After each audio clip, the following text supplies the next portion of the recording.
Sir, আপনাকে ma'am অনেকবার call দিয়েছিল, কিন্তু আপনি তখন শপথবাক্য পাঠ করছিলেন। সে সময় আর কি কলটা আপনার কাছে দিতে পারিনি। আপনি কি এখন ম্যাডামের সঙ্গে কথা বলবেন? রিফাত, আমি তোকে আগেই বলেছি যে তুই আমাকে তুই করে বলবি। সবার সামনে তুই আপনি বা যেরকমটাই বলিস না কেন, যখন একা একা থাকবি তখন তুই আমাকে তুই করেই বলবি। তুই আমার বন্ধু, তুই কথাটা মনে রাখবি, ঠিক আছে? আর এত সেন্টিমেন্ট হওয়ার কোনো প্রয়োজন নেই। আন্টি অনেকবারই কল দিয়েছে, কিন্তু তুই কলটা রিসিভ করিসনি। আমাকে অনেক বকাঝকা দিয়েছে। তুই আন্টির সঙ্গে তাড়াতাড়ি করে কথা বল। তারপরে আকাশ তাড়াতাড়ি করে তার মায়ের নাম্বারে কল দেয়। আর তার মা ইচ্ছে মতো আকাশকে বকা দিতে থাকে, কারণ তার মা অনেক রাগী একটা মানুষ। আর তার মায়ের কলটা ধরতে পারেনি, সেজন্য অনেক বকা দিয়েছে। আকাশ সবগুলো চুপচাপ শুনে কলটা কেটে দিয়েছে, কারণ এখন বকাঝকা শোনার কোনো সময় নেই। তার কাছে এখন সেতু উদ্বোধন করতে যাওয়াটা সবচেয়ে বেশি ইম্পর্টেন্ট। মায়ের রাগটা না হয় রাতেই ভাঙানো যাবে, এটা ভেবে আকাশ চুপ করে যায়। আর কিছুক্ষণের মধ্যেই আকাশ সেখানে পৌঁছে যায়। আর পৌঁছে যাওয়ার পরেই আকাশ গাড়ি থেকে নামলো। গাড়ি থেকে নামার পরে তার সঙ্গে সিকিউরিটি রয়েছে এবং সকল সেনাবাহিনী, নৌবাহিনী এবং আরও কিছু সদস্য তাকে গার্ড দিচ্ছে। আকাশ সবার সঙ্গে হাসি মুখেই কথা বলতে লাগলো। আর কথা বলা শেষে আকাশ সেখানে থাকা ফিতা কেটে সেতু উদ্বোধন করলো এবং টোল দিয়ে সেতুটা ভালোভাবে ঘুরে দেখতে লাগলো এবং আশেপাশের সবার সঙ্গে কথা বলতে লাগলো। আর তখনই কিছু সাংবাদিক আকাশের উদ্দেশ্যে এগিয়ে আসে। আর এগিয়ে আসার পরে আকাশের দিকে তাকায়। আর তাকানোর পরে ওখান থেকে একটা মেয়েকে এসে ভালোভাবে দেখে। মেয়েটা অনেক বেশি চঞ্চল, তার কাছে আসার অনেকভাবেই ট্রাই করছে। আকাশ তার নিচের মাস্ক খুলে নেয়। আর মাস্ক খুলে নেওয়ার পরেই সবাই আকাশের দিকে তাকিয়ে থাকে। আর তখনই দেখতে পারলো আকাশ ভিড়ের মধ্যে সেই সাংবাদিক মেয়েটা চলে যাচ্ছে। হয়তো মেয়েটা অনেক রাগ করেছে, তার কাছে আসার চেষ্টা করছিল, ইন্টারভিউ নিতে চেয়েছিল, কিন্তু মেয়েটা চলে যাচ্ছে। আকাশের চোখে সেটা পড়ে যায়। মেয়েটা মুখ লাল হয়ে গেছে। মেয়েটা রাগলে হয়তো মুখটা লাল হয়ে যায়। আকাশ রিফাতকে বলল মেয়েটাকে এদিকে আনার জন্যে। আর রিফাত তাড়াতাড়ি করে মেয়েটার কাছে চলে আসলো। আর মেয়েটার কাছে আসার পরে মেয়েটাকে আকাশের সামনে নিয়ে আসলো। আর আকাশ ইন্টারভিউ দেওয়ার জন্য প্রস্তুত হলো। আর তখন একে একে সাংবাদিকরা প্রশ্ন করতে থাকে, কিন্তু মেয়েটা কোনো প্রকার প্রশ্ন করছে না। মেয়েটা চুপ করে রয়েছে আর ক্যামেরাটা অন্যজন ধরে রেখেছে। আর তখনই আকাশ নিচু থেকে মেয়েটাকে বলতে লাগলো, কি ব্যাপার? সবাই আমাকে প্রশ্ন করছে, অথচ আপনি এভাবে চুপ করে আছেন। আপনার চুপ করে থাকার কারণটা জানতে পারে কি?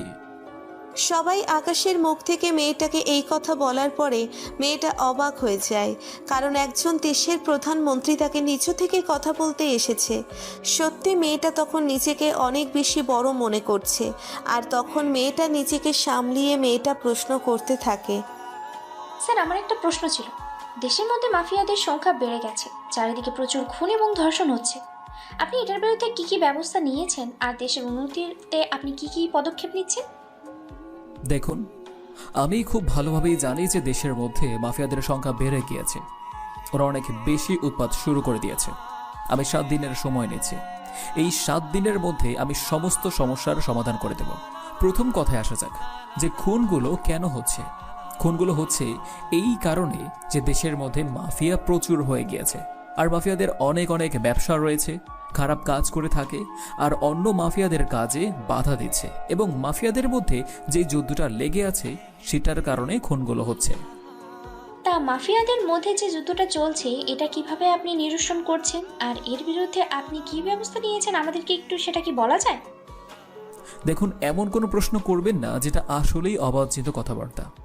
প্রশাসনকে আমি আরও তৎপর হতে বলেছি। এর বিরুদ্ধে ভালো অফিসারদের, কমান্ডোদের নিয়োগ করা হয়েছে। আপনারা খুব তাড়াতাড়ি একটা কিছু দেখতে পারবেন। কিন্তু মাফিয়াদের যুদ্ধের মধ্যে আবার ওরা সাধারণ মেয়েগুলোকে ধর্ষণ করে রাস্তার মধ্যে ফেলে রেখে যায়। এটার কারণে পুলিশ কোনো পদক্ষেপ তদন্ত বের করতে পারছে না, এবং যারা ধর্ষণ করে যায় ওই ধর্ষণকারী ব্যক্তিকেও পুলিশ চেনেও কোনো কিছু করতে পারছে না। এটা কি বলবেন? এটা কি আপনার ব্যর্থতা নয়, আমাদের পার্লামেন্টের ব্যর্থতা নয়? দেখুন, আমি একটু আগে শপথ গ্রহণ করেছি, কিন্তু আমি এখানে এসেছি যবে থেকে আমি শপথটা গ্রহণ করেছি তবে থেকে আমার চেয়ে বেশি টেনশন মনে হয় না আপনাদের আছে। আমাকে আমার কাজটা হ্যান্ডেল করতে দিন। আমি কথা দিচ্ছি যে 7 দিনের মধ্যে সব কিছু নিরসন করব, আর যত রকমের সমস্যা রয়েছে সেটার সমাধান করব। এই বলে আকাশ গাড়িতে উঠে পড়ল। আকাশ গাড়িতে উঠে পড়ার পরে ফারিয়া সে আবারও নিউজ বলতে লাগলো। আর নিউজের মধ্যে ফারিয়া বলতে শুরু করলো। এইমাত্র প্রধানমন্ত্রী তার নিজের বক্তব্যগুলো দিলেন। যেগুলো প্রশ্ন করা হয়েছে সেগুলোর মোটামুটি ভালোই উত্তর দিয়েছেন। এখন দেখার সময় হলো উনি আমাদের দেশের জনস্বার্থের জন্য কি করতে পারেন। উনি যে কথাগুলো দিয়েছেন সেগুলোকে আসলেই পূর্ণ করতে পারবেন, নাকি আগের প্রধানমন্ত্রীর মতো শুধুমাত্র মানুষকে কথা দিয়েই যাবেন, কথা রাখতে পারবেন না, সেটাই দেখার বিষয়। তারপরে আকাশ সরাসরি বাসায় চলে আসে। আকাশ বাসায় আসার পর ফ্রেশ হয়ে নেয়, আর তখনই একজন কফি দিয়ে যায়। আর কফি দিয়ে যাওয়ার পরে সে কফিটা খেতে খেতে তার মায়ের রুমে প্রবেশ করলো। আর মায়ের রুমে প্রবেশ করার পরে মা তখন তারই ইন্টারভিউ দেখছিল। আর তখন আকাশ তার মায়ের পাশে বসে পড়ল। আর বসে পড়ার পরে তার মা তাকে বলতে লাগলো, কিরে, তুই প্রধানমন্ত্রী হয়েছিস আর এখন তোর দাম বেড়ে গেছে, তাই না? তুই সাংবাদিকদেরকে তুই কোনো মানুষই মনে করিস না। ওরা প্রশ্ন করলো আর তুই কী সব উত্তর দিলি? তুই এই সুন্দরী মেয়েটার কোনো প্রশ্নেরই উত্তরই দিলি না, উল্টো আরও অনেক কথা শুনিয়ে দিলি। আম্মু, তুমি কি মনে করো যে ওরা ভালো ভালো প্রশ্ন করে? আর তোমাকেই বা কি বলছি? তুমি নিজেই তো একজন সাংবাদিক ছিলে, সেই জন্যই তো তুমি ওদের পক্ষ হয়ে কথা বলছো। আমি তো এটা ভুলেই গিয়েছিলাম। আর ওই মেয়েটা যেসব প্রশ্ন করেছে, এসব সিক্রেট বিষয় কি আমি সবার সামনে তুলে ধরবো? তোমার মনে হয় যে আমি এই দিন অপারেশনে যাব, বা এটা করব, বা এটা কি আমি ওদের বলে দেব? পাবলিকের সামনে ওরা একটু হলেও আরেকটু বানিয়ে দেয়। জানি না তুই কি করছিস, তবে তুই যেটা মানুষকে কথা দিয়েছিস সেটা যেন আল্লাহ তাআলা তোকে পূরণ করার জন্য তৌফিক দান করে। তোর উপর আমার সবসময় দোয়া থাকলো। আর শত ব্যস্ততার মাঝেও আমার ফোনটা ধরিস। তোর তো এই অভ্যাসটা গেল না, ফোনটা তো সবসময় সাইলেন্ট করেই রেখে দিস। মা, যবে থেকে ফোন ইউজ করি তবে থেকে তো তুমি জানো যে ফোনটা আমার সব সময় সাইলেন্ট থাকে। তবু কেন রাগ করে থাকো বলো তো? আমাকে এখন প্রতিটা দিন কতটা সময় ব্যয় করতে হবে, কতগুলো কাজ করতে হবে সেটা তুমি জানো। আমি এই 7 দিন পুরো দেশটাকে চেঞ্জ করে দেব, সেটা শপথ নিয়েছি, এবং সে অনুযায়ী আমাকে কাজ করতে হবে। ঠিক আছে, যা গিয়ে ফ্রেশ হয়ে নে আর একটু রেস্ট কর। আর শোন, অবশ্যই খাবারগুলো খেয়ে নিয়ে যা, আমি তো উঠতে পারছি না। তারপর আকাশ মায়ের রুম থেকে বের হয়ে চলে আসে। আর বের হবার পরে সে তার রুমে এসে ল্যাপটপে কাজ করতে থাকে। আর সে ভাবতে লাগলো ওদের মধ্যে যেগুলো নিয়ে যুদ্ধ হচ্ছে সেগুলোই তার যে কোনোভাবে না তার আন্ডারে নিয়ে আসা দরকার। সে একজনকে কল দিল, আর কল দেওয়ার পরে কলটার সাথে সাথে রিসিভ করলো। ওপাশ থেকে তখন সালাম দিল। আর আকাশ বলতে লাগলো, সাদ্দাম, আজকে আমি অপারেশনে যাব, তুমি সকল কিছুর ব্যবস্থা করবে। আর এই বিষয়টা আমার কমান্ডো মহোদয়ের ছাড়া অন্য কেউ যেন না জানতে পারে। বিষয়টা অনেক বেশি সিক্রেট। ঠিক আছে স্যার, আমি তাহলে ব্যবস্থা করছি। আর স্যার, একটা তথ্য দেওয়ার ছিল। মাফিয়া কিং হাসান কোবরা, সে এখন মাথাচাড়া দিয়ে উঠেছে। আপনাকে মেরে ফেলার জন্য অনেক পায়তারা করছে। এই কথাটা শোনার পরে আকাশ অনেকটা হেসে দেয়। আর এভাবেই সময়টা পার হয়ে গেল। রাত 11টার সময় আকাশ বাসা থেকে বের হয়ে যায়। আর বের হবার পরে সে তাড়াতাড়ি করে একটা গাড়িতে উঠে পড়ল। আর গাড়িতে উঠে পড়ার পরে গাড়িটা সেনাবাহিনীর ক্যাম্পের দিকে যেতে লাগলো। আর কিছুক্ষণ পরেই সেনাবাহিনীর ক্যাম্পের মধ্যে চলে আসলো। আকাশ ক্যাম্পের মধ্যে আসার পরে সে একটা ড্রেস আপ নিয়ে ভিতরে চলে গেল। আর ভিতরে যাওয়ার পরে সে কমান্ডোদের পোশাক পরে নিল। আর কমান্ডোদের পোশাক পরে নেওয়ার পরে সে সবার সামনে আসলো। আর তার সামনে 2টা টিম দাঁড়িয়ে রয়েছে। প্রতিটা টিমের মধ্যে রয়েছে 15 জন করে। আর পাশেই সাদ্দাম দাঁড়িয়ে আছে। সাদ্দাম তখন আকাশকে বলতে শুরু করলো, স্যার, আপনাকে কিন্তু সত্যি প্রধানমন্ত্রীর মতো লাগছে না। আপনাকে কিন্তু আগের মতোই কমান্ডোদের মতোই লাগছে। আপনি যে এখনও কমান্ডোদের মতোই আছেন, এটাই সত্যি আমাদের কাছে অসাধারণ। আমরা একটা প্রধানমন্ত্রীর সঙ্গে অপারেশনে যাচ্ছি। প্রধানমন্ত্রী নিজে আমাদেরকে লিড দিবে, এটাই আমাদের কাছে অনেক বেশি বড় কিছু। শোন, এখন আমরা কাজের কথায় আসি। আমাদের 2টা টিম রয়েছে। এই 2টা টিম 2 দিক দিয়ে যাবে। ওরা যেন কোনোভাবেই এই ডিলটা কোনোভাবেই করতে না পারে। এই ডিলটা যদি কোনোভাবেই ওরা করতে পারে, তাহলে দেশের মধ্যে আরও কিছু তাণ্ডব শুরু হয়ে যাবে, যে তাণ্ডবের কারণে সাধারণ মানুষ আরও অনেক বেশি ক্ষতির সম্মুখীন হয়ে যাবে। আমরা চারদিক থেকে ওদেরকে ঘিরে ফেলব, আর ওখান থেকে একজনের নাম হচ্ছে রনি, যার লিডে এইসব কিছু হয়ে থাকে। ওই রনি কিন্তু হাসান কোবরার সঙ্গে মিটিং করবে সেই জায়গায়। আর তাই আমরা চারদিক থেকে ঘিরে ফেলার পরে ওই দুটোকে ধরব আর বাকিগুলোকে মেরে ফেলব। সবাই বোঝা গেছে? আর জায়গাটা অনেক রিস্কি, কারণ জায়গাটা পাহাড়ের মধ্যে রয়েছে, তাই আমাদেরকে খুব সাবধানতার সাথে চলাফেরা করতে হবে। আর ওরা খুবই সতর্ক থাকবে যে কোনোভাবেই ওরা অ্যাটাক আসার চিন্তাভাবনা আগে থেকেই প্রস্তুতি নিয়ে রেখেছে। আর তাই তার জন্য আমাদেরকে বিশেষভাবে প্রস্তুত থাকতে হবে। সবাই ক্লিয়ার? স্যার একদম ক্লিয়ার। স্যার আমার কাছে ওই জায়গাটার ম্যাপ রয়েছে। আমরা যদি দক্ষিণ দিক দিয়ে অ্যাটাক করি তাহলে আমাদের জন্য ভালো হবে, কারণ দক্ষিণ দিক দিয়ে অনেক বড় একটা নদী রয়েছে। সেই নদীতে মনে হয় না ওদের কোনো লোক থাকতে পারে, এবং যদি অন্য দিক দিয়ে যাই, উত্তর দিক দিয়ে, তাহলে ওদের লোক থাকার সম্ভাবনা রয়েছে। আমরা ঢোকা মাত্রই ওরা গুলি করে দিবে, তার জন্যই আমরা নদী পথটাই আগে বেছে নিতে পারি। হ্যাঁ, সাদ্দাম যেটা বলেছে যে আমরা নদী পথে যাব, আর নদী পথের মধ্যে কোনোভাবেই নৌকা বা অন্য কোনো যানবাহন ব্যবহার করা যাবে না, কারণ নদীতে কোনো নৌকা ব্যবহার করলে ওরা দূর থেকে ঠিকই সেটা দেখে ফেলবে। তাই আমরাও অক্সিজেন মাস্ক ব্যবহার করে ডুবুরি হয়ে ওই দ্বীপের মধ্যে প্রবেশ করব।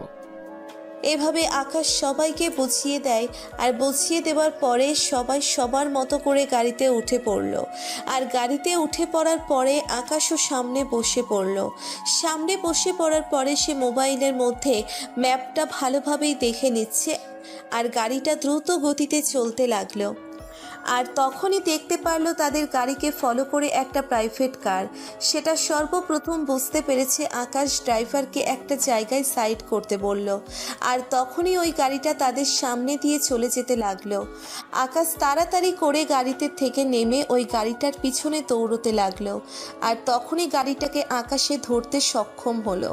গাড়িটা থেমে গেল, আর থেমে যাওয়ার পরে আকাশ গাড়িটা দরজা খোলার পরে যখনই ঘুষি দিতে যাবে তখনই দেখলো সেই সাংবাদিক রিপোর্টার মেয়েটাকে। মেয়েটার ভয়ে চোখ বন্ধ করে ফেলেছে, আর আকাশ সেই ভয়ের মুখটাই দেখছে, তাকিয়ে আছে অপলক দৃষ্টিতে। আর এভাবেই বেশ অনেকটা সময় পার হয়ে গেল, আর তখন আকাশ নিজ থেকেই বলতে শুরু করলো, এই মেয়ে, তুমি আমাদেরকে ফলো করছো কেন? সত্যি করে বলো, তুমি কি কোনো টেররিস্ট গ্রুপের সাথে জড়িত আছো নাকি? হ্যাঁ, কোনো মাফিয়াদের কাছ থেকে টাকা নিয়ে আমাদেরকে ফলো করছো? তাহলে কিন্তু তোমাকে এখনই মেরে ফেলবো। স্যার আমাকে মারবেন না, আসলে আমি ক্রাইম রিপোর্টার। আমি এক জায়গা থেকে খবর পেয়েছি আপনারা একটা অপারেশনে যাচ্ছেন, আর সেখানে আপনি প্রধানমন্ত্রী নিজেও থাকছেন, আর সেই কারণেই আমি এটা লাইভ রিপোর্ট করার জন্যই যাচ্ছি। তুমি জানো এটার মধ্যে কতটা রিস্ক রয়েছে তোমার জীবনের? আর একটু হলে তোমাকে আমি মেরে ফেলতাম। এমন জীবনে ঝুঁকি নিয়ে সাংবাদিকতা করতে আসো কেন? আর এটা তুমি কি মনে করো যে ছেলে খেলা? আর আমি তোমাকে এগুলো রিপোর্ট করতে দেব? হ্যাঁ, দেখুন স্যার, আমি যদি এটা রিপোর্ট করি তাহলে আপনার সকল সাহসিকতার প্রমাণ জনগণ পেয়ে যাবে, এবং জনগণ যদি এটা দেখতে পারে তাহলে আপনার উপরে আরও ভরসা রাখবে। আর সেই জন্যই কিন্তু আমি রিপোর্ট করতে এসেছি। আমার বিশ্বাস আপনি রিপোর্ট করতে দেবেন। এই রিপোর্ট করলে সকল মাফিয়ারা একজোট হয়ে যাবে, আর তখন দেশের মধ্যে আর একটা তাণ্ডব লেগে যাবে। আমি চাই না যে এরকম তাণ্ডব লেগে যাক। তুমি এখন তোমার বাসায় চলে যাবে, না হলে কিন্তু আমি তোমাকে অন্য ব্যবস্থা নিতে বাধ্য করব। স্যার প্লিজ, আপনি আমার কথাটা একটু বোঝার চেষ্টা করেন। আচ্ছা, আমি না হয় রিপোর্ট করব না, আমাকে আপনার সাথে রাখেন প্লিজ। স্যার আমি নিজের চোখে কখনো এইসব ক্রাইম করতে দেখিনি। আমি আগে ফ্যাশন ডিজাইনার ছিলাম, কিন্তু অনেক জোর জবরদস্তি করে নিজের ট্যালেন্ট দেখিয়ে এই ক্রাইম রিপোর্টার হয়েছি। নিজের ট্যালেন্ট দেখিয়ে এ পর্যন্ত এসেছে, সেটা ভালো কথা, এতে দেশের উন্নয়ন করবে। কিন্তু আমি আমার সঙ্গে কোনো মেয়েকে নিতে চাই না। আর তুমিই বা কে যে আমি তোমাকে সাথে করে নেব? তোমার সঙ্গে আমার জাস্ট ইন্টারভিউর মধ্যে একটু কথা হয়েছিল, সেটা আবার অন্য বিষয়ে। প্লিজ স্যার, আমি আপনার হাতে ধরছি, পায়ে ধরছি, আপনি আমাকে সাথে করে নিয়ে চলুন। আমি কোনো প্রকার কোনো ভিডিও ধারণ করব না, এবং আমি জাস্ট আপনার সঙ্গে সঙ্গে থাকবো, এটা ছাড়া আর কোনো কিচ্ছু করবো না। এটা কোনোভাবেই সম্ভব না। আমি তোমাকে একবার বলেছি, আমি কিন্তু বারবার কারোর সঙ্গে কথা বলতে পছন্দ করি না। আমাকে এত বেশি রাগিয়ে দিও না প্লিজ। তুমি তোমার বাসায় চলে যাও। যদি আমাকে না নিয়ে যান তাহলে আমি আপনাদেরকে কোনো সাহায্য করব না। আমার কাছেও ওই এলাকার একটা ভিডিও ফুটেজ আছে, যেটা আমি আজ থেকে প্রায় 3 মাস আগেই করেছিলাম। ওই এলাকার সমস্ত ফুটেজ আমার কাছে আছে, এমনকি রাস্তাঘাট সব কিছুই আমার চেনা আছে। কোনো জায়গা থেকে কোন জায়গা পর্যন্ত কি কি আছে সব কিছুই আমি জানি। এগুলো আপনাদেরকে দিব না। স্যার, আমাদের কাছে ম্যাপ রয়েছে কিন্তু ফুটেজ নেই ওই জায়গাটার। যেহেতু ফুটেজ মেয়েটার কাছে আছে, তাহলে মেয়েটাকে সাথে করে নিয়ে যেতে পারেন। এজন্য আমাদেরই উপকার হবে, কারণ আমরা ওখানে কখনোই যাইনি, রাস্তাঘাটও কোনো কিছুই চিনি না। এমনকি নদীপথে যে যাব সেটাও তো আমরা জানি না। কোন দিক দিয়ে উঠতে পারলে ভালো হবে। ঠিক আছে, কিন্তু কোনো ভিডিও ধারণ করতে পারবে না। আর এই অপারেশনের মধ্যে কোনো ভিডিও ধারণ করলে তোমাকে যাবজ্জীবন কারাদণ্ড দিয়ে দেব। কথাটা মনে রাখবে, বুঝতে পেরেছো? চলো গাড়িতে ওঠো। আর শুধু তুমি একা যাবে, অন্য কেউ যেতে পারবে না। আকাশ তখন আর কোনো কথা বলল না। আকাশ তখন মেয়েটাকে তার গাড়িতে উঠতে বলল।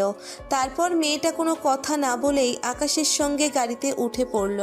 আর আকাশের গাড়িটা আবারও সাই সাই করে দ্রুত গতিতে এগিয়ে যেতে লাগলো। আর প্রায় 3 ঘন্টা জার্নি করার পরে সেই রাঙামাটি পার্বত্য অঞ্চলে পৌঁছে গেল। আর নদীটার সামনে এসে গাড়িটা সেখানে রেখে দিল। আকাশের সঙ্গে প্রায় 7-8টা গাড়ি এসেছে, আর সেখানে সবাই কমান্ডো রয়েছে। গাড়ি থেকে নামার পর সবাই নদীপথের জন্য যাত্রা শুরু করবেন, এজন্য সবাই প্রস্তুতি নিচ্ছে। নদীটা বেশ অনেক বড়, প্রায় 500 মিটারের বেশি পাড়ি দিতে হবে, এবং সাথে সবকিছু মেশিন গান নিয়ে যেতে হবে। এজন্য আকাশ ফারিয়াকে বলতে লাগলো, আমি তোমাকে এখনো ভালো মতো বলছি, তুমি গাড়িতেই থাকো। তোমার ভিতরে যাবার কোনো প্রয়োজন নেই, কারণ নদীতে অনেক কিছুই থাকতে পারে। কারণ যেহেতু এটা পাহাড়ি নদী, সেখানে সাপ কুমিরও পর্যন্ত থাকতে পারে। অনেক রিস্ক আছে এখানে পার হওয়ার। আর আমাদেরকেই অনেক ভারী ভারী যন্ত্রপাতি নিয়ে যেতে হবে। তোমাকে দেখার মতো, তোমাকে সেভ করার মতো কেউ থাকবে না, বুঝতে পেরেছ? তুমি গাড়িতে থাকবে আর গাড়ির ভিতর থেকে একদমই নামবে না। আমাকে নিয়ে মনে হয় আপনার অনেক বেশি চিন্তা। তা স্যার, আমাকে নিয়ে আপনার এতটা চিন্তা কেন হচ্ছে বলুন? আপনি সেই ইন্টারভিউ থেকে আমার দিকে তাকিয়েছিলেন, আর এখন এত বেশি টেনশন করছেন আমাকে নিয়ে, তার মানে সামথিং। এই তোমার কি মনে হয় আমি তোমাকে এখানে রোমান্স করার জন্য বা রোমান্টিক কথা বলার জন্য এখানে নিয়ে এসেছি? ছাগল কোথাকার। তোমাকে যেটা বলেছি সেটা করো। তুমি আমাদের সঙ্গে নদী পার হয়ে যেতে পারবে না, ওখানে গেলে আরো বেশি রিস্ক হতে পারে। তুমি ভিডিও ফুটেজ এগুলো আমাকে দাও এখনই।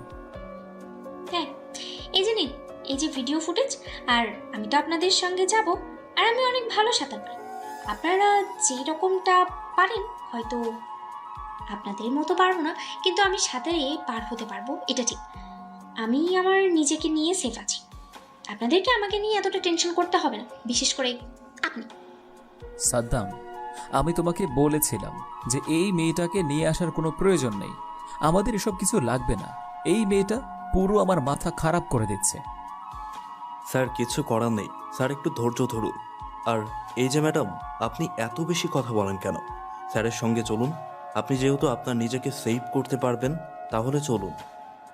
তারপরে সবাই নদী পার হতে থাকে, আর সাঁতরে সবাই কেমন যেন হয়ে যায়, কারণ নদীটি ছিল বেশ অনেক বড়। আর নদীর মাঝখানে আসতেই আকাশ দেখতে পারল ফারিয়া আর সাঁতরাতে পারছে না।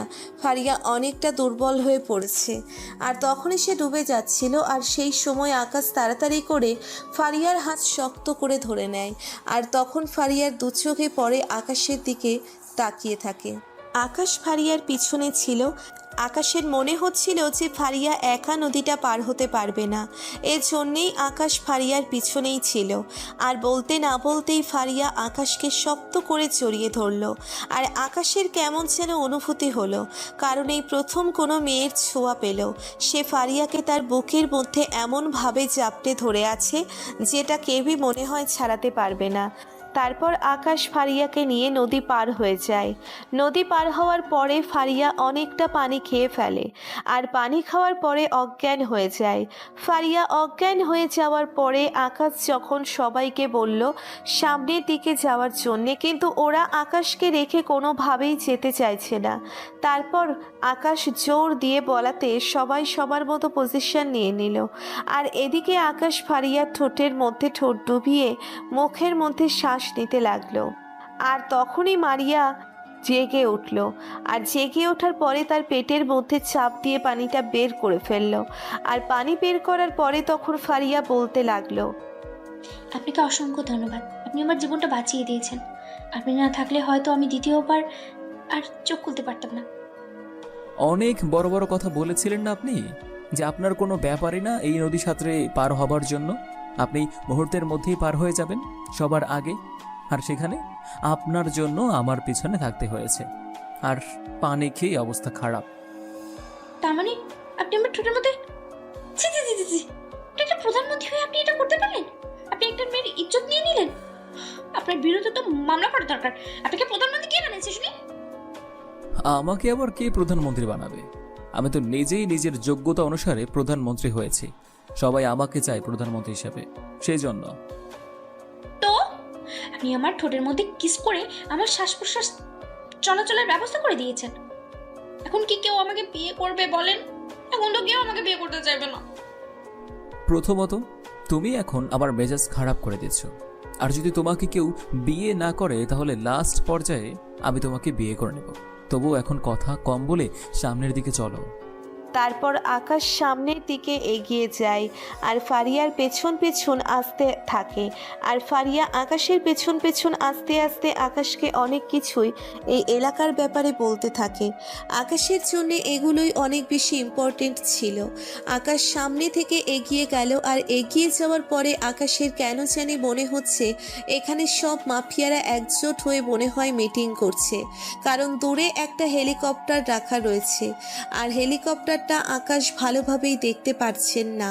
আর এদিকে অনেকটাই সিকিউরিটি দেওয়া হয়েছে, মানে চারিদিক ঘিরে অনেক ছেলেরা বন্দুক নিয়ে দাঁড়িয়ে আছে। আর আকাশ এবং তার দুইটা টিম একদম মাটির সঙ্গে মিশে সামনের দিকে এগিয়ে যাচ্ছে।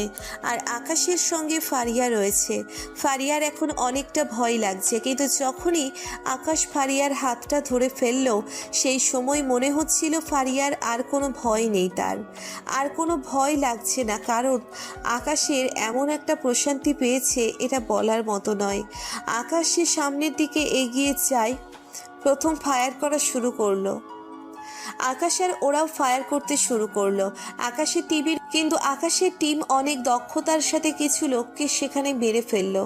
আর তখনই হেলিকপ্টার মনে হয় তার পাখা উঠতে থাকে, আর আকাশের বুঝতে বাকি রইল না যে সকল মাফিয়ারা হেলিকপ্টারের মধ্যেই উঠতে চাচ্ছেন।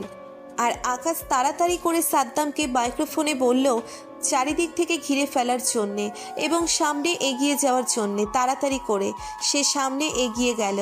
আকাশ সামনের দিকে যেতেই একজন মাফিয়া সে দৌড়ে পালাচ্ছিল, আর তখন আকাশ পা দিয়ে ওকে ফেলে দেয়।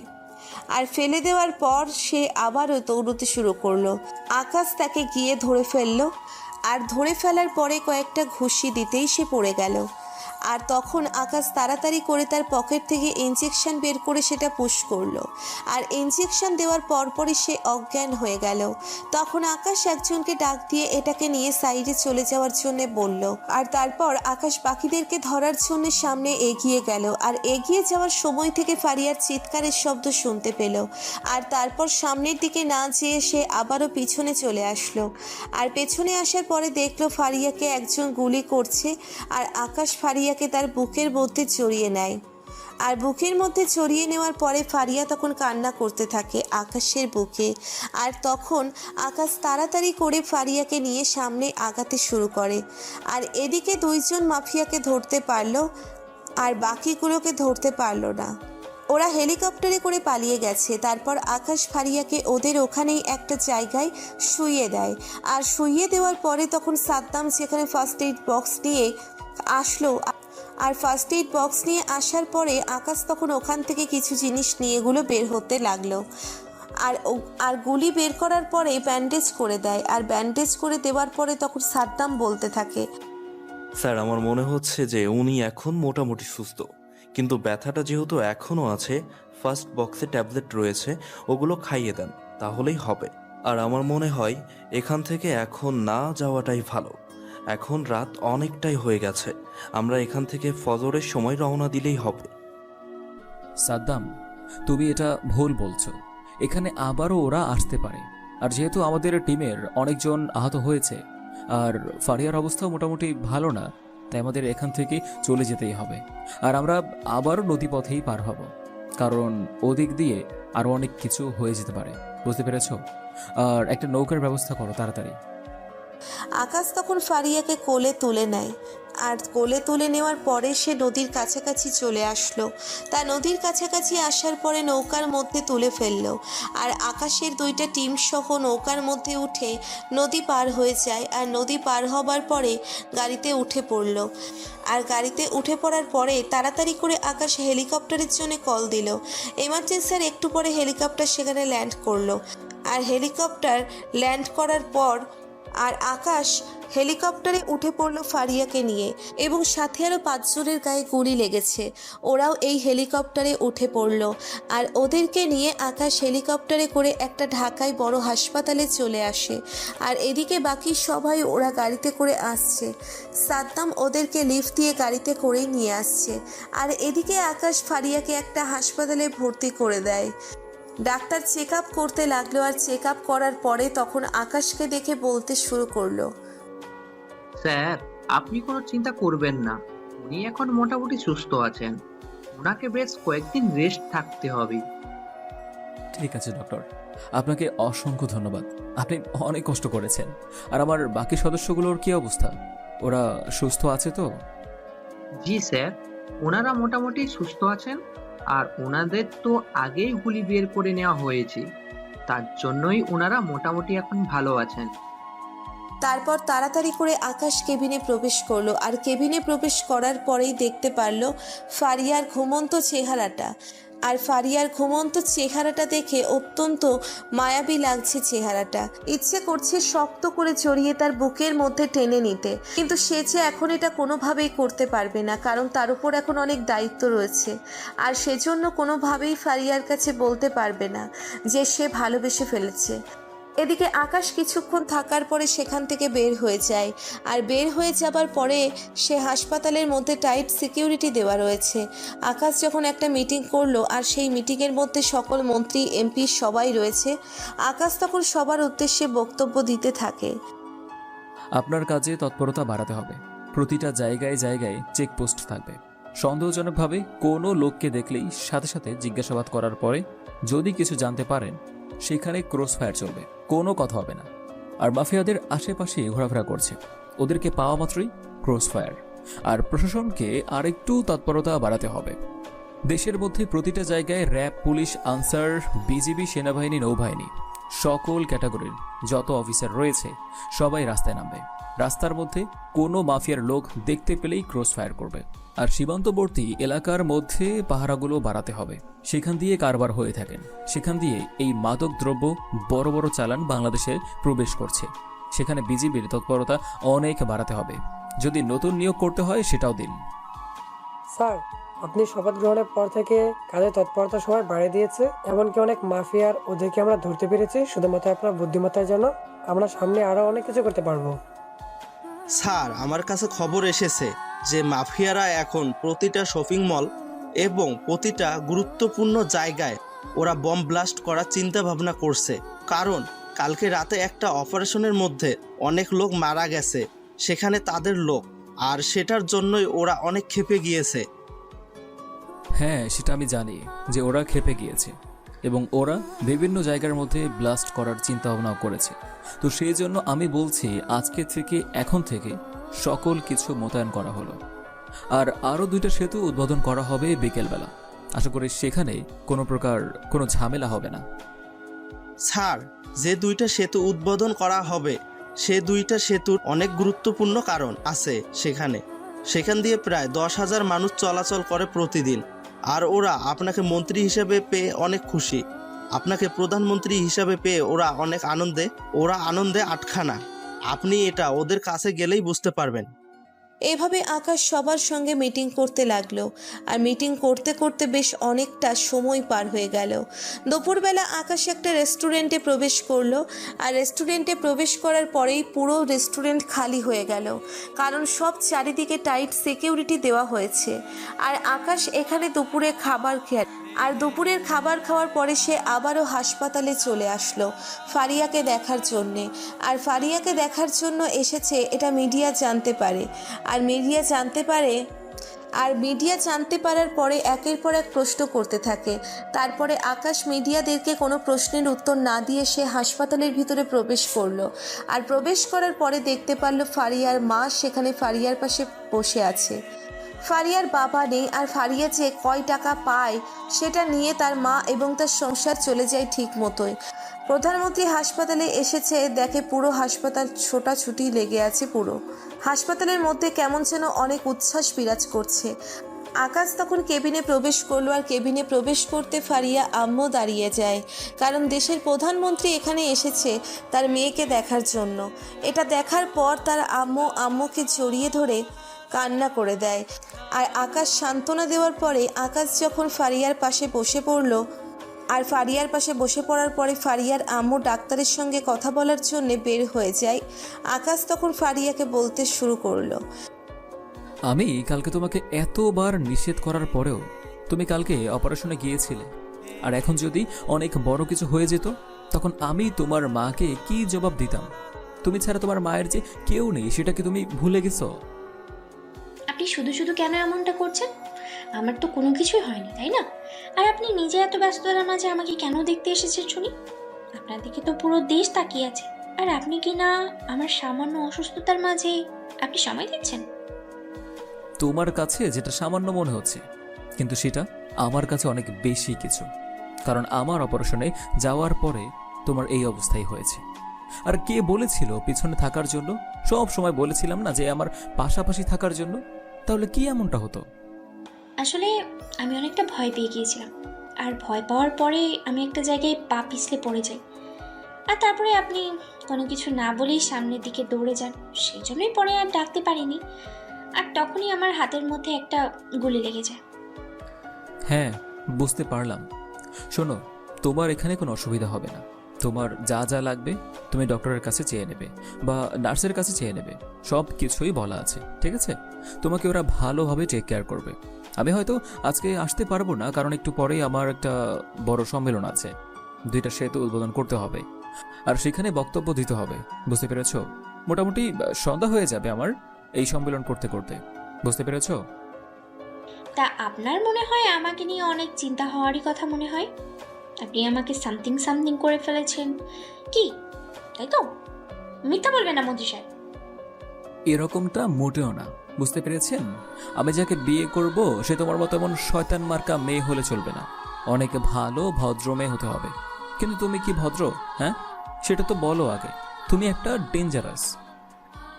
যদি আমাকে বিয়ে না করেন তাহলে আমাকে নিয়ে আপনারা তো টেনশন কিসে শুনি? আর যেহেতু আপনি আমাকে স্পর্শ করেছেন, আমার ঠোঁটে কিস করেছেন, আমি তো সেটা সবাইকে বলে দেব যে আপনাদের নতুন প্রধানমন্ত্রী আমার ঠোঁটে কিস করেছে এবং আমাকে এখন বিয়ে করতে চাচ্ছে না। তখন সবাই আপনাকে কি বলবে? আমাকে নিয়ে তোমার এত চিন্তা না করলেও চলবে। তুমি এখন শুয়ে থাকো, আমার অনেক কাজ আছে, আমি গেলাম, ঠিক আছে? আর কোনো সমস্যা হলে নার্সকে বা আমাকে কল দিও। তারপর আকাশ চোখের থেকে বের হয়ে চলে আসেন। আর সেখান থেকে বের হওয়ার পরে সম্মেলনের দিকে যেতে থাকে, কারণ সম্মেলনটা অনেক দূরে এখান থেকে, প্রায় গাড়িতে গেলে 2 ঘন্টা লাগবে, এবং সেটাই করছে আকাশ। তড়িঘড়ি করে গাড়িতে উঠে পড়ল। আর গাড়িটা অনেক দ্রুত গতিতে এগিয়ে যাচ্ছে, তার পিছনের সাইডে রয়েছে গাড়ি, এবং প্রায় 2 ঘন্টা জার্নি করার পরে সেই সম্মেলনে এসে পৌঁছলো। আর এদিকে ওখানকার মেয়ের বক্তব্য হচ্ছে, আর কিছুক্ষণের মধ্যেই প্রধানমন্ত্রী, এমপি সবাই তাকে শুভেচ্ছা জানায়। আর শুভেচ্ছা জানানোর পরে আকাশ ফুলগুলো সাদ্দামের কাছে দিয়ে দিল। আর সাদ্দামের কাছে দেওয়ার পরে আকাশ সামনের দিকে এগিয়ে যায় আর সবার সঙ্গে সঙ্গে কথা বলতে থাকে। আর আকাশ সে প্রধানমন্ত্রী আসনে বসে পড়ল। আর প্রধানমন্ত্রী আসনে বসে পড়ার পরে তার সামনে দেখতে পারল অনেক জনতা সেখানে রয়েছে। তাদের উদ্দেশ্যে বক্তব্য দিবে আকাশের মনে কোনো ভয় লাগছে না, কারণ তার যেদিন শপথ গ্রহণ করেছে সেই দিনই তার ভয়টা চলে গিয়েছে। তার মধ্যে এখন ভয় বলতে কোনো কিছু নেই। বক্তব্যের মধ্যে আইনমন্ত্রী বলতে লাগলো, বাংলাদেশে প্রতিদিন গড়ে 4টি ধর্ষণের ঘটনা ঘটে বলে প্রকাশিত তথ্যে দেখা যায়। তবে অধিকাংশ ক্ষেত্রেই ধর্ষণের ঘটনা প্রকাশ পায় না বা প্রকৃতপক্ষে প্রকাশ করা হয় না, এবং তার কারণও সামাজিক। কিন্তু এই 2 দিনে একটিও ধর্ষণের খবর পাওয়া যায়নি। কেউ মিসিং ডায়েরি করাতে আসেনি, এমনকি কিডন্যাপ পর্যন্ত হয়নি। এটা শুধুমাত্র সম্ভব হয়েছে আমাদের প্রধানমন্ত্রীর জন্য। ওনার অবদান সবচেয়ে বেশি। উনি ওনার বুদ্ধিমত্তা এবং কঠিন হুঁশিয়ারি দিয়ে কঠিন আইন প্রণয়ন করে সবাইকে সেভ করে যাচ্ছেন। একে একে সবাই বক্তব্য দেওয়া শেষ করলো। আর তখনই আকাশ চৌধুরী মানে দেশের প্রধানমন্ত্রীর বক্তব্য দেয়ার পালা। আকাশ চৌধুরী সে আর তার আসন থেকে উঠে পড়লো। আর আসন থেকে উঠে পড়ার পরে সে মাইকের কাছে আসলো। আর মাইকের কাছে আসার পরে তাকে ঘিরে অনেক সিকিউরিটি দাঁড়িয়ে রয়েছে এবং আরও কিছু শুভাকাঙ্ক্ষী তখন আকাশ চৌধুরীর সবাইকে সালাম দিল। আর সালাম দেওয়ার পরে তার রক্তবর্ণ বক্তব্যে প্রবেশ করলো। তখন আকাশ বলতে থাকে, আমাদের দেশের সবচেয়ে বড় সমস্যাটা হচ্ছে বেকারত্ব এবং নারীর নিরাপত্তা। এই দুইটা বিষয়ে আমাদের দেশে যুগের পর যুগ সমস্যা লেগেই আছে। বেকারত্ব কিভাবে দূর করা যায় সেটা আমি খুব ভালোভাবেই জানি, কারণ এটা আমি নিজে কষ্টটা বুঝেছি। তো বেকারত্ব দূরীকরণে প্রথমেই যেটা প্রয়োজন সেটা হলো রাষ্ট্রের সুনির্দিষ্ট অর্থনৈতিক পরিকল্পনা গ্রহণ এবং কারিগরি শিক্ষার প্রসার ঘটানো এবং তাত্ত্বিক গবেষণার জন্য ব্যবস্থা গ্রহণ। পাশাপাশি নতুন নতুন কর্মক্ষেত্র সৃষ্টির লক্ষ্যে উদ্যোক্তা সৃষ্টি ও বিনিয়োগবন্ধব পরিবেশ সৃষ্টি করতে হবে। বাংলাদেশে 400 নারী এবং 815টি শিশু ধর্ষণের অভিযোগ মামলা হয় 2018 সালে। শিশু ধর্ষণের মামলা ছিল 727টি এবং নারী ধর্ষণের মামলা ছিল 3900টি। পুলিশের হিসাব বলছে গত বছর ধর্ষণের কারণে 12 শিশু এবং 26 জন নারী মারা যান। 2018 সালে এই সংখ্যা ছিল 21 নারী ও 14 শিশু। দেশের মধ্যে মাফিয়াদের মধ্যে যেই যুদ্ধটা এতদিন ধরে চলছিল সেটা বন্ধ করা গিয়েছে। ওরা এখন অনেকটা ভয়ে ভয়ে আছে। আর জানা গিয়েছে 3টা মাফিয়া গ্রুপ এখন একটা মাফিয়া গ্রুপে পরিণত হয়েছে। আর তাই আপনাদের সাধারণ মানুষের কাছে আমার একটাই দাবি থাকবে, আপনারা নিজেদেরকে সেভ করে রাখবেন আর আমাকে সহযোগিতা করবেন। আর প্রশাসন আরও বেশি তৎপর হওয়া লাগবে। তোমরা আরও বেশি তৎপর হও, আর কোনো প্রকার কাউকে ছাড় দেওয়া যাবে না। এভাবে আকাশ অনেক বক্তব্য দিতে লাগলো। আর বক্তব্য দেওয়া শেষ করে সেতু উদ্বোধন করলো। আর সেতু উদ্বোধন করার পরে এই সেতু দুটো 2টা শহরকে একসাথে মিলিয়ে দিয়েছে। মানুষের ভোগান্তি অনেকটা কম গেছে শুধুমাত্র এই সেতুর জন্য। সবাই অনেক খুশি, আকাশও বেশ খুশি মানুষের খুশি দেখে, কারণ আকাশ মানুষের মুখে হাসি ফোটাতে পেরেছে, এটাই অনেক বেশি। আর কিছু তখনই দেখতে পারলো একটা অ্যাম্বুলেন্স দ্রুত গতিতে পার হচ্ছে আর সেখানেই লাইভ চলছে সাংবাদিকদের। তখনই তাড়াতাড়ি করে আকাশ নিচ থেকে সমস্ত ভিড় ঠেলে সবাইকে সাইড করে দেয়। আর সবাইকে সাইড করে দেওয়ার পরে অ্যাম্বুলেন্স তাড়াতাড়ি করে চলে গেল। আর এই নিউজটা মুহূর্তের মধ্যেই ছড়িয়ে পড়ল। প্রধানমন্ত্রী নিচে ভিড় ঠেলে দিয়ে অ্যাম্বুলেন্সকে সাইড দিয়ে দিয়েছে। তারপরে সন্ধ্যাবেলায় আকাশ গাড়িতে উঠে পড়ল। আর গাড়িতে উঠে পড়ার পরে সে বাসায় ফিরতে লাগলো। ওদিকে সমস্ত এমপি মন্ত্রীর যত নেতারা রয়েছে সবার মাথা নাড়া দিয়ে উঠল, কারণ আকাশের কাছে কোনো তথ্য পেলে আকাশ তাদেরকে কি করবে সেটা আকাশ নিজেও জানে না। কারণ দায়িত্বের জন্য আকাশ এমনকি মেরে ফেলতে পারে, কিন্তু যে দায়িত্ব রক্ষা করবে না। কিন্তু সাধারণ মানুষের চোখে আকাশ একটা অন্যরকম নাম। সাধারণ মানুষ আকাশকে অনেক পছন্দ করে ফেলেছে এবং নেতাদের কাছে আকাশ একটা আতঙ্কের নাম। আর এভাবেই বেশ কয়েকটা পার হয়ে গেল। আকাশ বাসায় ফিরল। বাসায় ফেরার পরে সে তার মায়ের রুমে চলে আসলো। তার মা তারই বক্তব্যগুলো শুনছিল। আর তখন আকাশ গিয়ে তার মায়ের পাশে বসে পড়ল। বসে পড়ার পরে তখন তার মা তাকে বলতে লাগলো, তুই মেয়েটাকে এতটা প্রোটেক্ট করছিস কেন বলতো? আমি তো কোনো কিছু বুঝতে পারলাম না। আর মেয়েটাকে এত কিসের জন্য মেয়েটাকে এত প্রোটেক্ট করে রাখছিস? মা, তুমি আমাকে বলেছিলে না যে তোমার একটা বৌমা প্রয়োজন? সেই বৌমা খুঁজতে খুঁজতেই তো আমি হাসপাতাল পর্যন্ত পৌঁছে গিয়েছি। এটাই তোমার বৌমা। তারপর এভাবে আকাশ তার মায়ের সঙ্গে বেশ অনেকক্ষণ কথা বলল। আর কথা বলার পরে আকাশ তাড়াতাড়ি করে তার রুমে চলে আসে। আর রুমে আসার পরে সে ফারিয়াকে কল দিল। আর ফারিয়াকে কল দেওয়ার পরে ফারিয়া কলটা রিসিভ করলো। আর রিসিভ করার পরে পাশ থেকে কিছুটা অভিমানী কণ্ঠে আকাশকে বলতে থাকে, নিজে আমাকে রেখে হাসপাতালে গিয়ে তো পরে তো আর একবারও খোঁজ নিতে আসেন না। শুধু তো আছেন বক্তব্য দিতে, মিটিং মিছিল এসব নিয়ে। একেবারেই আমার দিকে তাকানোর প্রয়োজন মনে হয়নি। আমি তো অনেক শোকে আছি, সেই জন্য আর কি তোমার খোঁজ খবর নেইনি এমনভাবে বলছো। তোমাকে মনে হয় কালকে রিলিজ দিয়ে দেবে, বুঝতে পেরেছো? আর বাসায় যাওয়ার পরে একদম কোনো ভারী কাজ করা চলবে না, কোনো রিপোর্ট করা চলবে না। তুমি ঠিক 15 দিন রেস্ট নেবে, তারপর তোমার যা করার করবে, বুঝতে পেরেছো? তা আপনি আমাকে এত কিছু করতে বলছেন কেন? বা আপনার কেন এত কথা শুনবো বলেন তো? তার মানে আমার জন্য আপনার অনেক অনেক অনেক চিন্তা হয়, তাই না? আমি মোটেও তোমাকে নিয়ে চিন্তা করছি না। তুমি আমার অপারেশনে গিয়েছিলে, সেখানে তুমি গুলি খেয়েছো, আর সেই জন্য আমি তোমার খোঁজ খবর নিয়েছি। এটা ছাড়া আর কোনো কিছুই না, বুঝতে পেরেছো? তখন ফারিয়া কিছুটা অভিমান করে কলটা কেটে দেয়। আর কলটা কেটে দেওয়ার পরেই আকাশ আবার কল দিতে থাকে, কিন্তু ফারিয়া ফোনটা বন্ধ করে ফেলে। আকাশ বুঝতে পারল কেন ফারিয়া ফোনটা বন্ধ করে দিয়েছে, কিন্তু এদিকে আকাশের অবস্থা অনেক হাস্যকর। আকাশ নিজে এক মতন করে হেসেই যাচ্ছে ফারিয়ার কাণ্ড দেখে। ফারিয়া তাকে যে ভালোবেসে ফেলেছে এটারই প্রমাণ পেল মাত্র। আকাশ তখনই আকাশের মোবাইলটা বেজে উঠল আর ফোনটা রিসিভ করলো। আর ওপাশ থেকে তখন একজন বলতে লাগলো, স্যার, সকল মাফিয়া ঢাকার বিভিন্ন জায়গার মধ্যে কালকে ব্লাস্ট করবে ঠিক 10টার সময়। আমি 2টা মাফিয়াকে ধরেছিলাম, ওদের কাছ থেকে আমি জানতে পারলাম ওরা এটা নিয়েই সবাই মিটিং করেছিল। সে সময় 2জনকে ধরতে পারলেও বাকিরা তো পালিয়ে গেছে। এখন বাকিরা এটা প্ল্যান করেছে। শোনো, আমি কি বলছি, প্রতিটা জায়গার মধ্যে প্রতিটা মোড়ে মোড়ে তুমি বোম ডিসপোজাল ইউনিটদের গাড়িটা রেখে দেবে। আর গাড়িটা রেখে দেওয়ার মূল কারণ হচ্ছে এই গাড়িটা দিয়ে বোম ডিফিউজ করা যাবে।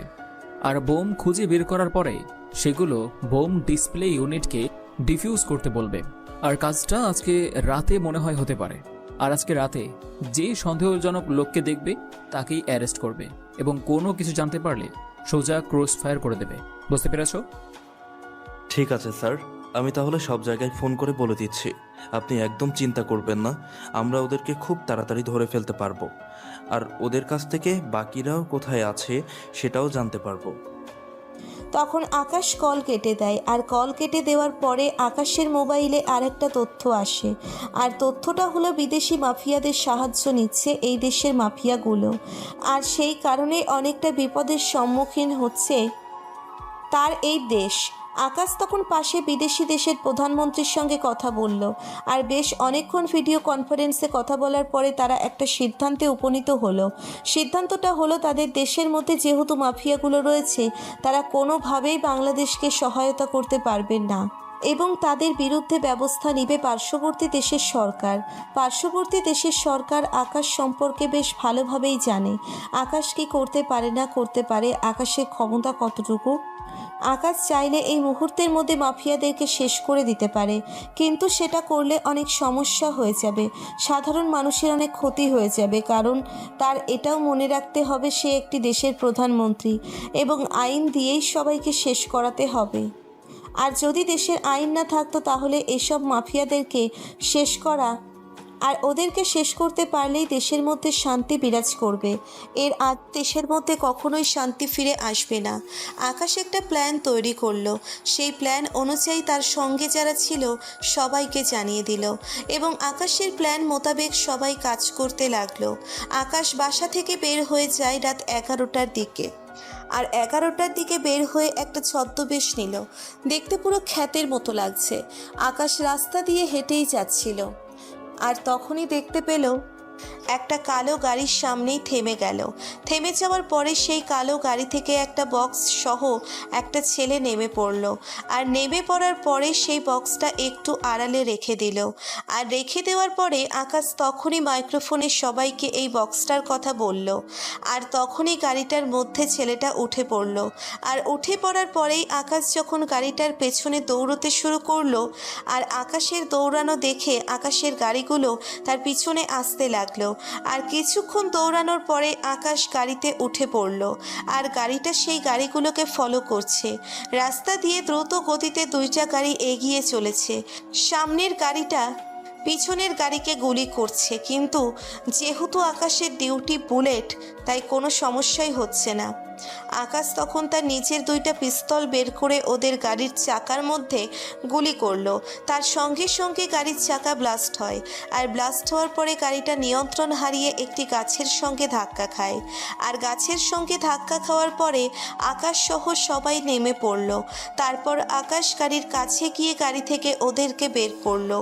আর বের করার পরে আকাশ নিজেই সবাইকে মারতে থাকে। আর আকাশ মারতে মারতে প্রায় আধমরা করে ফেলে। আর আকাশের মায়ের দেখে সবাই অনেকটা ভয় পেয়ে যায়, কারণ আকাশকে এইভাবে ডাক দিয়ে ওরা কখনোই দেখেনি। দেখবেই বা কী করে, আকাশ তো প্রধানমন্ত্রী। আগে সে একজন কমান্ডো ছিল এবং কমান্ডোদের হেড। ওখান থেকে তখন একটা ছেলে আকাশকে বলতে লাগলো, স্যার, আমাকে ছেড়ে দিন। আমার উপর যে দায়িত্ব দেওয়া হয়েছিল আমি শুধু সেটাই পালন করেছি। ওরা আমাকে বলেছিল এই বক্সটা এই জায়গায় ফেলে আসার জন্য, আমি সেটাই করেছি।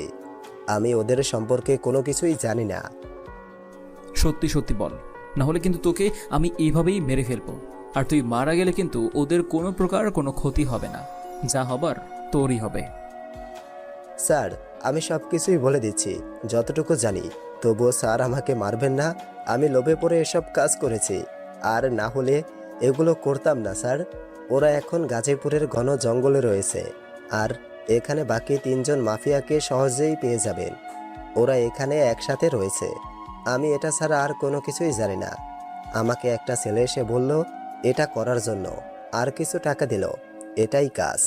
তবে আমি এছাড়াও আরও কয়েকটা কাজ করেছিলাম এবং তাদের সঙ্গে দেখা করেছিলাম, সেজন্য আমি জায়গাটা চিনি। আকাশ তখনই গুলি করে ছেলে দুইটাকে মেরে ফেলল। আর মেরে ফেলার পরে আকাশ তখন তার গাড়িটা ঘোরাতে বলল। আর আকাশ ফিরে যাচ্ছে দেখে সবাই কিছুটা অবাক হয়ে যায়। আর আকাশ তখন ওদেরকে বলতে শুরু করলো, এই বক্সটা যে জায়গার মধ্যে রাখা হয়েছিল সেখানেই রেখে দাও, এবং আশেপাশে যত লোকজন আছে সবাইকে সরিয়ে নাও, বুঝতে পেরেছো? আর এই প্লাসটা যেন কালকে সঠিক সময়ে হয়ে যায়, এবং এটাও মনে রাখবে সাধারণ মানুষের যেন কোনো ক্ষতি না হয়। আকাশের এই সিদ্ধান্তে সবাই অনেক বেশি অবাক হয়ে যায়, কারণ আকাশ এটা কি বলছে সবার মাথার উপর দিয়ে গিয়েছে। আর যেহেতু প্রধানমন্ত্রী এই কথা বলেছে, কথা তো রাখতেই হবে, কথা শুনতে হবে, সেজন্য সবাই সেটাই করলো। আর আকাশ গাড়ি দিয়ে সরাসরি বাসায় চলে আসে। আর এভাবেই পার হয়ে যায় বেশ কয়েকটা দিন। আর এটা দেখে মিডিয়া সাংবাদিকরা অনেক কিছুই বলতে শুরু করে দিয়েছে, কিন্তু আকাশের অন্য একটা প্ল্যান আছে। সেই প্ল্যান নিয়ে মধ্যে সবাইকে ঘায়েল করে ফেলতে পারে। যদিও সাধারণ মানুষের এখন তেমন একটা ক্ষতি হয়নি, ব্লাস্ট করার পরে সমস্ত জায়গার মধ্যে ব্লাস্ট করিয়ে যাচ্ছে, কিন্তু এদিকে সাধারণ মানুষের কোনো ক্ষতি হচ্ছে না। সাধারণ মানুষকে প্রোটেক্ট দিয়ে রাখছে আকাশ চৌধুরী। আর তখন আইনমন্ত্রী মিটিংয়ের মধ্যে আকাশকে বলতে শুরু করলো, স্যার, আপনার মাথার মধ্যে কি প্ল্যান আছে সেটা যদি আমাদেরকে বলতেন তাহলে আমাদের কাজে একটু সুবিধা হতো বুঝতে। মাফিয়ারা বড় বড় শপিং মলে টার্গেট করছে। সময় সুযোগের অপেক্ষায় থাকবে, এবং আমার কিছু কমান্ডো লাগবে। আর মিডিয়াদেরকে একটা খবর প্রচার করা হবে যে প্রধানমন্ত্রী দেশের কোনো একটা কাজের জন্য সুইজারল্যান্ড গিয়েছে, সেখানে ওনার 3 দিন থাকার কথা আছে, এবং সেখান থেকে জাতিসংঘে বক্তব্য রাখবেন আমাদের দেশের প্রধানমন্ত্রী। এই খবরটা আজকেই ছড়িয়ে দেওয়ার প্রয়োজন, এবং সেটা আপনারা করবেন। Akash Chowdhury is back, army commando. Sir, আপনি কি করতে যাচ্ছেন সেটা আমি বুঝতে পেরেছি। আমাকে আর কোনো কিছু বোঝাতে হবে না স্যার। আমি আপনার মতো করেই মিডিয়াকে বলে দিচ্ছি। তখনই তাড়াতাড়ি করে আকাশ মিটিং শেষ করে সেখান থেকে বেরিয়ে পড়ল আর সেখান থেকে সোজা ফারিয়ার কাছে চলে আসলো। আর ফারিয়ার বাসায় আসার পরে ফারিয়ার তাকে দেখে চিনতে পারছে না, কারণ সে ছদ্মবেশে এসেছে। আর ফারিয়া যখন চিৎকার দিতে যাবে তখনই আকাশ তার মুখটা চেপে ধরল। আর মুখটা চেপে ধরার পরে কানের কাছে গিয়ে ফিসফিস করে বলতে শুরু করলো, এখানে অন্য কারো আসার কোনো দরকার নেই এবং প্রয়োজন নেই। আমার দরকার আছে, সেই জন্য আমি তোমার কাছে এসেছি। আর তুমি যেহেতু আমাকে চিনতে পারো নি, তার মানে আমাকে এই পোশাকে কেউই চিনতে পারবে না। দেশের মানুষ তো মনে করে তুমি অনেক বড়, কিন্তু তোমার মতো মানুষ দ্বিতীয়টা হয় না। কিন্তু তোমার মনে যে লুচু লুচু ভাব, সেটা তো আর সবাই জানে না, এটা তো একমাত্র আমিই জানি। তো আমার মনে লুচু লুচু ভাব, এটা কে তৈরি করেছে শুনি? এটা তো তুমি নিজেই তৈরি করেছো, তাই না? আর আমার মতো লুচু তোমার মতো শয়তান মেয়েকেই তো ভালোবাসবে, তাই না? আর আমার এই ব্যাপারটা শুধুমাত্র তুমিই জানবে। তুমি আরো কত কি জানবে। এত জানার এত বোঝার কোনো সব নেই আমার। তুমি কেন এখানে এসেছো সেটা বলো। আমি তো তোমার কেউ না, তাহলে তুমি কেন আমার এখানে এসেছো? আমি অসুস্থ, তুমি ছেড়ে দাও আর এখান থেকে ভাগ।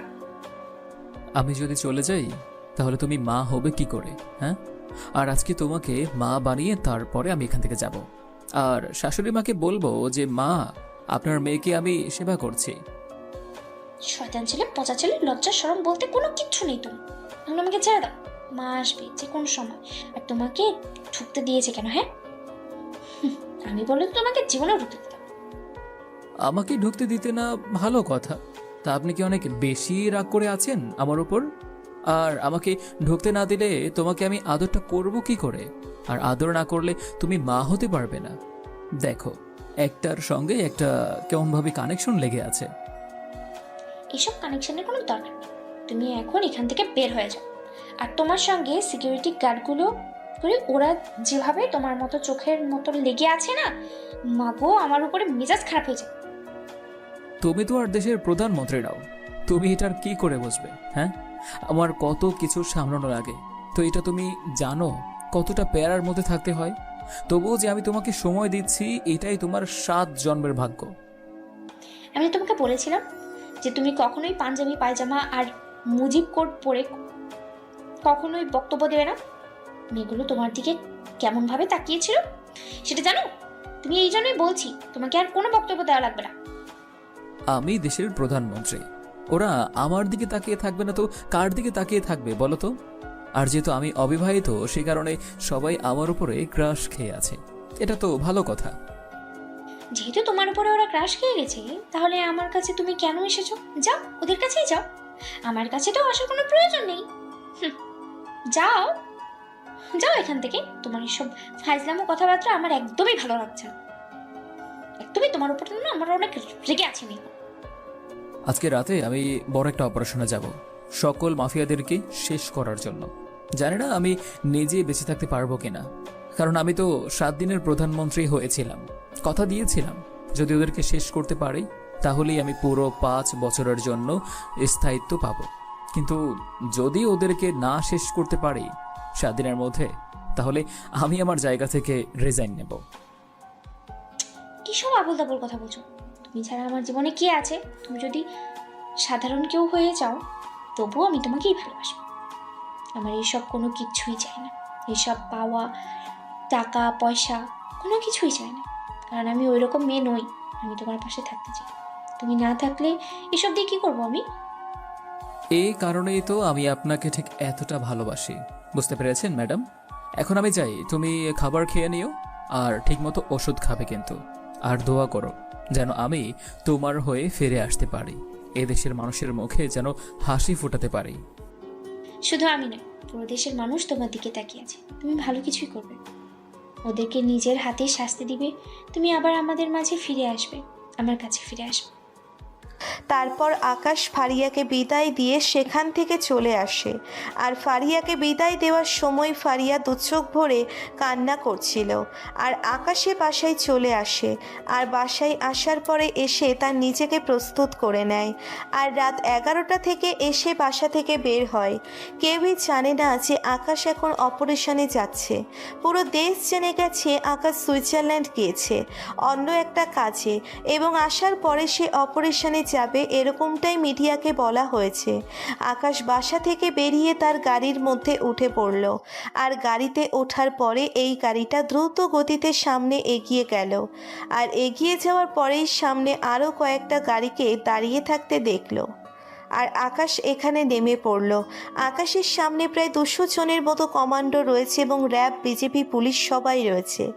আকাশ সবার সঙ্গে এই কথা বলল। আর কথা বলার পরে আকাশের প্ল্যান মতো সবাই চলে গেল।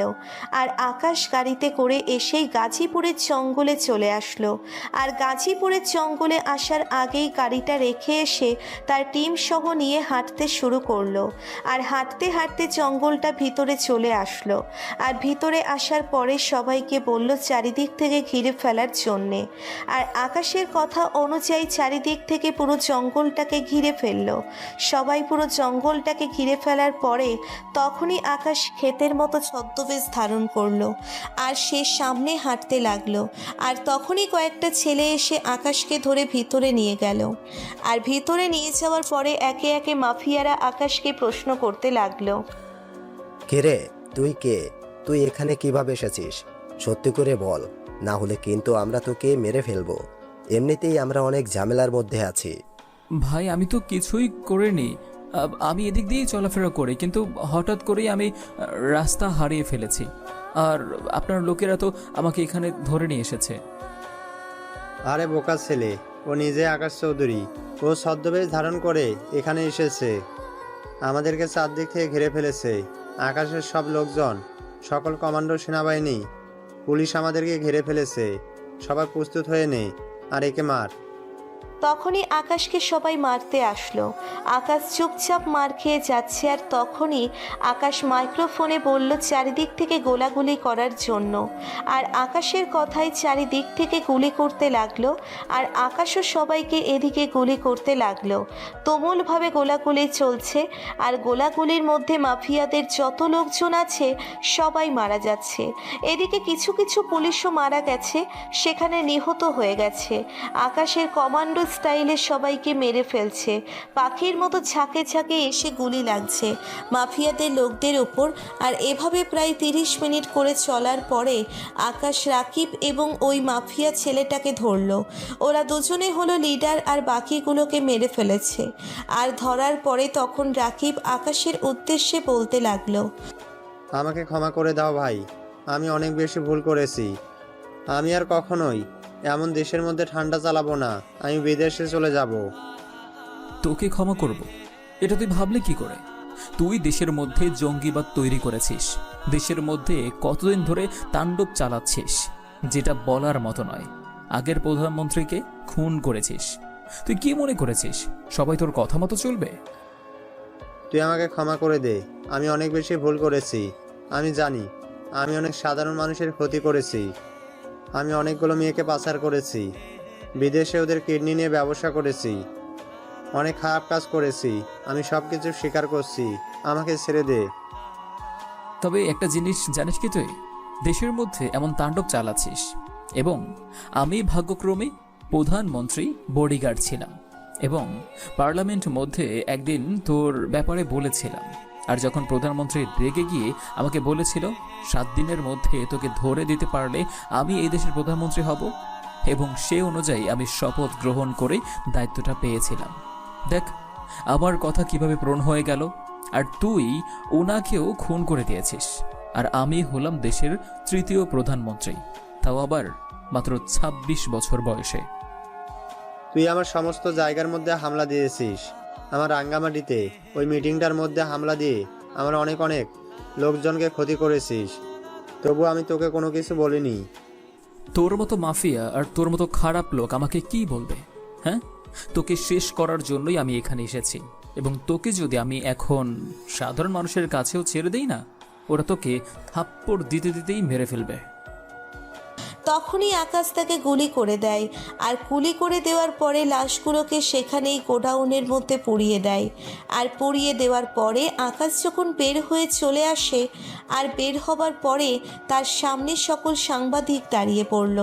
আর সেখানে ফারিয়া রয়েছে, ফারিয়া মিটিমিটি করে আসছে, আর সবাই একে একে করে প্রশ্ন করছে, আর আকাশ সেগুলো প্রশ্নের উত্তর দিয়ে যাচ্ছে।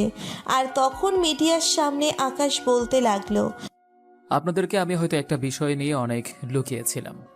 আমি একটা মেয়েকে ভালোবাসি এবং তাকেই আগামীকালকে বিয়ে করব। আপনারা সবাই আমন্ত্রিত এবং আমার জন্য দোয়া করবেন আমি যেন নতুন জীবনে অনেক সুখী হতে পারি। আর যাকে বিয়ে করছি তাকে আপনারা মোটামুটি সবাই চিনেন, ক্রাইম রিপোর্টার ফারিয়া আফরিন। একদিকে সকল মাফিয়ারা শেষ হয়ে গেছে দেশের মধ্যে, এখন শান্তি বিরাজ করছে, আর একদিকে প্রধানমন্ত্রী বিয়ে, এটা নিয়ে চারিদিকে অনেক খুশি চলছে। দেশের মধ্যে কেমন যেন একটা অন্যরকম শান্তি পরিবেশ বিরাজ করছে, এবং দেশের মানুষের চোখে আকাশ সুন্দরী অন্যরকম একটা মানুষ হয়ে উঠেছে। আকাশকে ছাড়া এখন কোনো কিছুই হচ্ছে না, সমস্ত কিছু আকাশকে ঘিরেই আগামীকাল থেকে দুমদাম করে হয়ে গেল। আর আকাশ এখন দাঁড়িয়ে আছে বাসর ঘরের সামনে। বাসর ঘরে দাঁড়িয়ে থাকার পরে আকাশের একটা ফোন আসলো। আকাশ মোবাইলে কথা বলতে লাগলো, এবং আশেপাশের যত দেশ রয়েছে সকল প্রধানমন্ত্রী তাকে অভিনন্দন জানাতে শুরু করলো। একে তো নতুন বিয়ে করেছে, আর আবার সকল মাফিয়াদেরকে শেষ করে দিয়েছে আকাশ নিজে। এজন্য বিভিন্ন জায়গা থেকে বিভিন্ন বড় বড় মানুষরা তাকে কল দিতে থাকে, আর এভাবে আকাশ কথা বলতে থাকে। আর একদিকে ফারিয়া তার জন্য ওয়েট করছিল বাসর ঘরে, আর সহ্য করতে না পেরে সে নিজেই দরজা খুলে দেখতে পেল দরজার সামনে আকাশ মোবাইলে কথা বলছে। আর ফারিয়া তখন আকাশকে টেনে ভিতরে নিয়ে আসলো। তার ভিতরে নিয়ে আসার সময় আকাশের সঙ্গে যারা ছিল, সাদ্দাম আরও কয়েকজন, ওরা বিষয়টা দেখে হাসতে শুরু করলো। ফারিয়া আকাশকে রুমে রেখে সে আবারও বাহিরে চলে যায়। আর আকাশের মায়ের কাছ থেকে দুধের গ্লাস নিয়ে আবারও সে বাসর ঘরে প্রবেশ করলো। আর প্রবেশ করার পরে আকাশ তার কাজ দেখে হেসেই যাচ্ছে। আর তখন ফাজলামো করে আকাশ বলতে লাগলো, আমি তো সবসময় শুনে এসেছি জামাইরা তার বউয়ের জন্য দুধ নিয়ে আসে, আর সেখানে কিনা তুমি মায়ের কাছ থেকে দুধের গ্লাস নিয়ে আসলে। যাক, ভালো কথা। একদম তুমি আমার দিকে তাকিয়ে এইসব কথা বলবে না, হাসবে না, তাহলে কিন্তু তোমার খবর আছে। তোমার দিকে আমি এমনিতেই রেগে আছি। তুমি আমাকে বসিয়ে রেখে তুমি ফোনে কথা বলছো সবার সাথে। ফোনটা বন্ধ করো এখনই। আরে তুমি কি শুরু করে দিয়েছো? আমি দেশের প্রাইম মিনিস্টার, এটা তোমার বুঝতে হবে। অনেকেই আমাকে অভিনন্দন জানানোর জন্য কল দিচ্ছে, আর ওদের সঙ্গে কথা না বললে তো ওরা কি মনে করবে? আমি তোমার কথা বলে বের করছি। দুধের গ্লাসটা খেয়ে শেষ করো, তারপরে তোমার কি করা লাগে সেটা আমি তোমাকে বোঝাবো।